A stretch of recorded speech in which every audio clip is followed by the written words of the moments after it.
Главное детское издание Советского Союза отмечает день рождения «Пионерской правде» 100 лет. Глеб Стерхов пролистал подшивки «Пионерки» и узнал, что тяжелее всего было работать в годы войны. Школа – фронт учебы.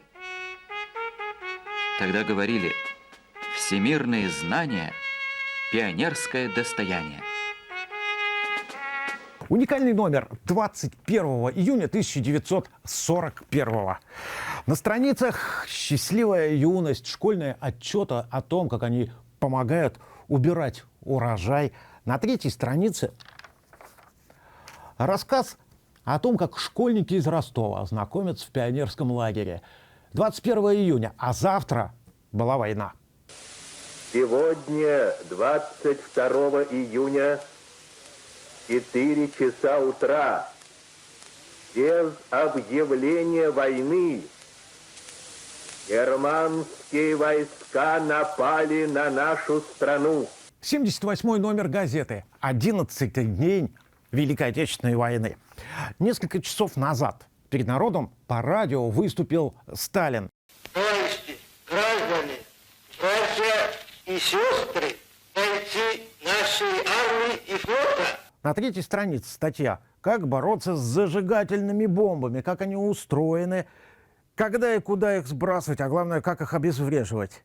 Они не страшны, если знать, как с ними бороться. С 9 лет советские школьники уже умели спасать раненых и пострадавших гражданских и на поле боя, и в тылу. Вот статья «Как остановить кровотечение», как накладывать жгут, шины и бинты. Будь готов к труду и обороне. С 1934-го Всесоюзный физкультурный комплекс. Детские издания анонсировали большие соревнования, печатали имена победителей. К началу войны это юное поколение, благодаря агитации в печати, уже ко многому готово. 5 сентября 1940 года, еще не началась Великая Отечественная война, «Пионерская правда» публикует Аркадия Петровича Гайдара «Тимурову команду». И именно с этого начинает развиваться и формироваться тимуровское движение в нашей стране. Пионеров-тимуровцев не надо было уговаривать помогать фронту и ухаживать за ранеными. Их сила в правде. Они уже умеют. Номер от 7 ноября 1942 года, 25 лет Великого Октября. Немцы вовсю наступают на Сталинград. В «Пионерке» материал с фотоотчетом. На средства, заработанные и собранные пионерами Москвы и Московской области, была построена мощная танковая колонна «Московский пионер». Ребята приехали к бойцам, чтобы вручить им свой октябрьский подарок. 18 танков за 5 миллионов рублей от 25 миллионов пионеров огромной страны. Эта колонна примет участие в боях под Ржевом и Орлом. Фактор войны имел прямое отношение к воспитанию подрастающего поколения, формированию у него готовности умереть за свою родину. В каждом номере место подвигу. 6 пионеров были удостоены звания Героя Советского Союза. Леня Голиков, Марат Козей, Валя Котик, Зина Портнова, Боря Цариков, Александр Чекалин. Все посмертно. Школьники читали о них статьи и тысячами шли на войну. Сбегали из домов, приписывали себе лишние года на призывах. Писали прошение взять на фронт. 260 тысяч детей награждено, пионеров и школьников, награждено боевыми орденами и медалями. А мы знаем, что боевой орден и медаль дается либо за убитого немца, там, либо за подрыв какой-то, либо за диверсию. То есть это был реальный вклад в войну. 260 тысяч. Что такое 200? Это 26 дивизий. Сколько их было, таких несовершеннолетних добровольцев? Вот, например, одно из писем. Заявление восьмиклассника одной из сибирских советских школ. Мне 14 лет, но я очень прошу вас послать меня на защиту нашего родного города Сталина и зачислить меня в разведку. Я обязуюсь бить врага до последней капли крови. Подпись и приписка «Мать согласна». В годы Великой Отечественной войны «Пионерская правда» была в числе тех экземпляров, которые рассылал ЦК комсомола вот этими самолетами за линию фронта переправлял. Этим занимался 10-й отдел ЦК ВЛКСМ. Так она была наряду с боеприпасами, продуктами питания и «Пионерская правда». Во время войны таких детских стратегических изданий было по пальцам пересчитать. Для младших классов «Мурзилка». Этот журнал наряду с «Пионерской правдой» печатал задачи по тактической обороне против немцев, стихи о победе, карикатуры кукрыниксов. Дети партизан в брянских, смоленских и белорусских лесах по их фронтовым сводкам читать учились. От первого номера это путь всей советской пионерии, всех ребят нашей страны.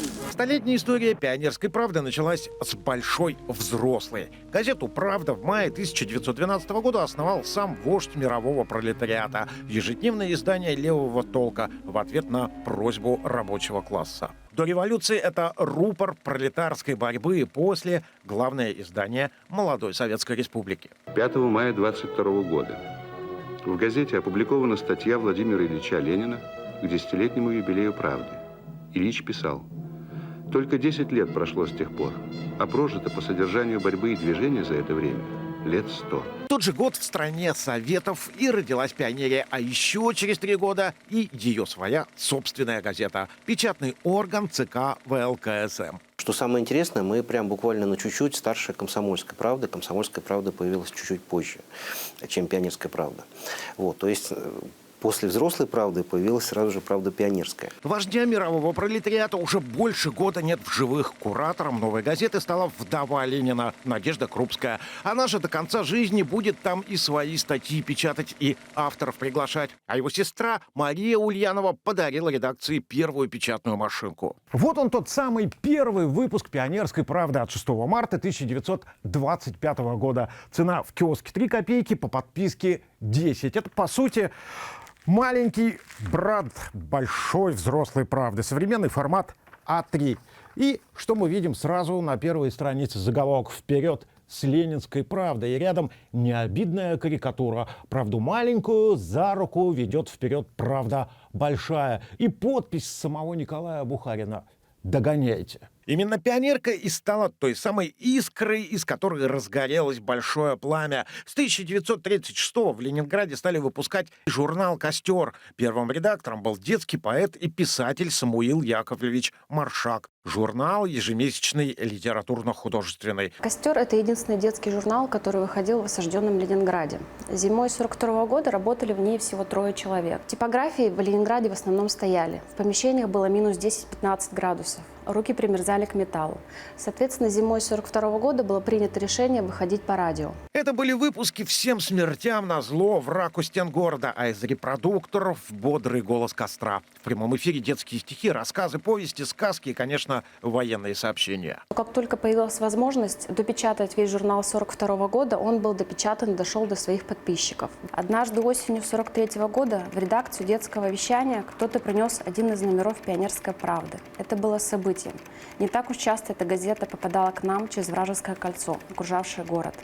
К нашему удивлению и радости, «Пионерка» перепечатала из «Костра» 1942 года рассказ Алехина «Немец по неволе».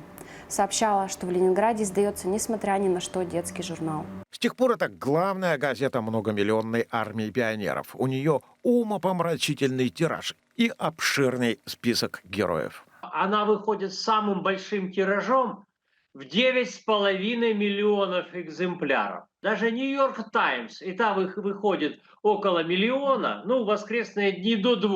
А это самый большой тираж в мире. Да и сама газета «Пионерская правда», как полноправная участница и победительница в Великой Отечественной, тоже награждена по заслугам. И проходит буквально месяц после окончания Великой Отечественной войны, и 9 июня 1945 года «Пионерская правда» была награждена орденом Трудового Красного Знамени. Этот орден хранится у нас в музее, я сегодня его принес. Клянемся жаром наших сердец, силою наших рук, зоркостью наших глаз мы пойдем дорогой наших отцов к новым победам во славу Родины.